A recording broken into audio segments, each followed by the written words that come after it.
नहीं तो ये कहावत है ना, बोला तो फंसा, प्रेम से कहो श्री राधे। हाँ? मैंने सुना एक राजा था, उस राजा के यहां एक ऐसी घटना घटी, उसको संतान नहीं। बहुत ध्यान से सुनिए।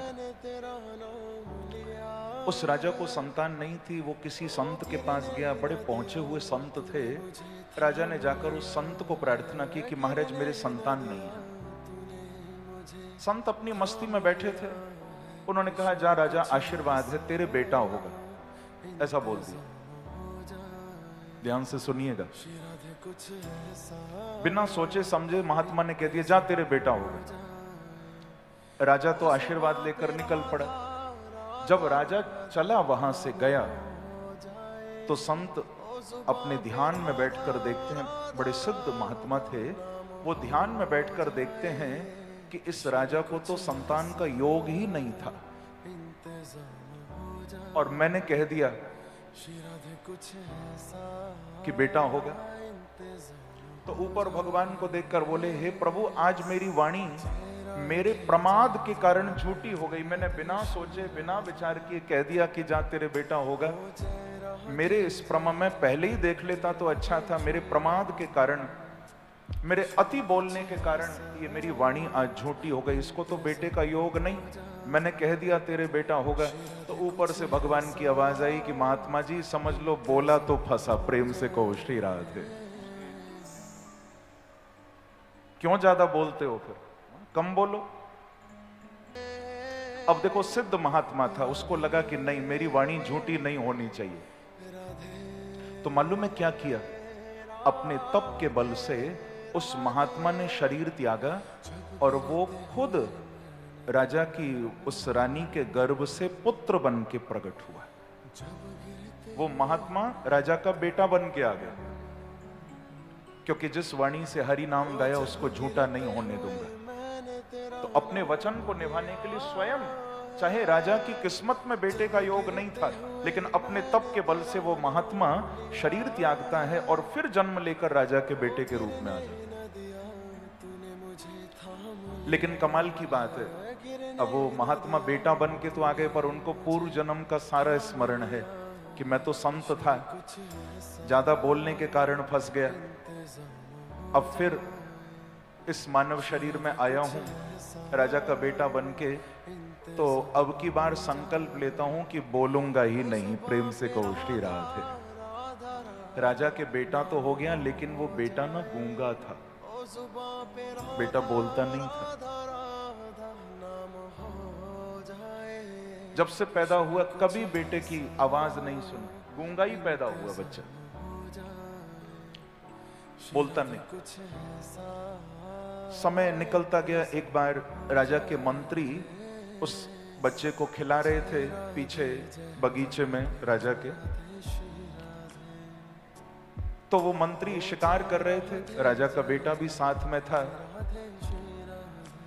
एक पक्षी वो पेड़ में अंदर पत्तों के बीच में, डालियों के बीच में छुपा हुआ था। एक पक्षी, मंत्री निशाना लगा रहे थे, पक्षी दिखाई नहीं देता था, बार बार इधर उधर होता था। मंत्री बड़े परेशान हो रहे थे, शिकार करना था, लेकिन पक्षी था तो पर नजर नहीं आता था, बार बार इधर उधर छुप जाता था। लेकिन अचानक उस पक्षी के मुख से जोर से आवाज निकली। वो पक्षी जोर से बोला।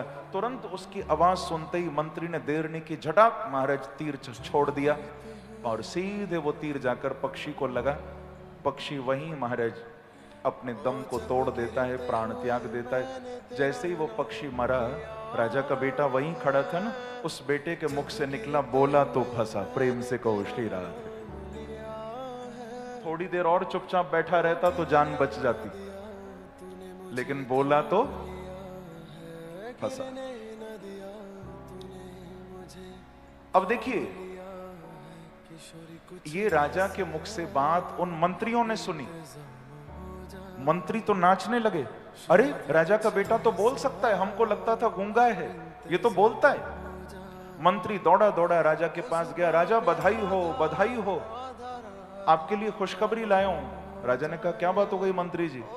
बोले महाराज हमारे राजकुमार आपके पुत्र वो गूंगे नहीं हैं, मैंने कानों से सुना, वो तो बोल सकते हैं, वो बोलते हैं। राजा तो पागल हो गया कि मेरा बेटा बोल सकता है, जल्दी बुलाओ, मेरे कान तड़प रहे हैं सुनने को। सारा राज परिवार इकट्ठा हो गया कि राजकुमार बोलता है। महाराज सब सुनने के लिए आ गए, मंत्री लेकर आए और लाकर राजा के सामने खड़ा किया राजकुमार को। हाथ जोड़कर मंत्री ने कहा कि राजकुमार जी बोलिए, आपने जो शब्द बोले थे बगीचे में, लेकिन अब राजकुमार कहां बोले। मंत्री सिर पटकता रह गया, लेकिन वो बालक न बोले। राजा समझ गया। राजा बोला मंत्री लगता है तुमने हमारे बेटे का मजाक उड़ाया है। हमारे बेटे को जो बोल नहीं सकता उसका मजाक उड़ाने के लिए तुमने ये सब काम किया। सारे समाज के सामने, पूरे परिवार के सामने हमारे बेटे का मजाक उड़ाते हो। जो बेचारा जन्म से गूंगा है तुम कहते हो बोल सकता है, इतना तमाशा करा दिया। मंत्री हम तुमको सजा सुनाते हैं, तुमको मृत्यु दंड दिया जाएगा, तुमने हमारे पुत्र का अपमान किया। अब महाराज वो तो बेचारा खुशखबरी लाया था, उसकी फांसी की तैयारी हो गई। उस बेचारे मंत्री को फांसी पर टांगने लगे। जैसे ही उसको मारने लगे, राजा के बेटे ने फिर कहा कि बोला तो फंसा। प्रेम से कहो श्री राधे, क्योंकि वो बालक था तो संत न। राजा के सामने ये बात कही। राजा ने कहा कि बेटा तुम बोल सकते हो, तो पूरी पिछले जन्म की बात सुनाई कि हाँ महाराज मैं बोल सकता हूं, मैं ही वो संत था, बिना सोचे समझे आशीर्वाद तुमको दे दिया और बोला तो फंसा। ये वही पक्षी था कि बिना सोचे समझे बोल पड़ा तो बोला तो फंसा। ये मंत्री भी वही था, थोड़ी देर चुप रह जाता तो अच्छा था, लेकिन बोला तो फंसा, फांसी दी जा रही है। इसीलिए भैया संसार में जितना कम बोलो उतना आनंद है। बोलो तो मीठा बोलो, मीठा ना बोल सको तो हरि नाम गाना प्रारंभ कर दो तो आनंद। ज्यादा बोलने वाले ही फंसते हैं। प्रेम से कहो श्री राधे। बोला तो फंसा, कम बोलो।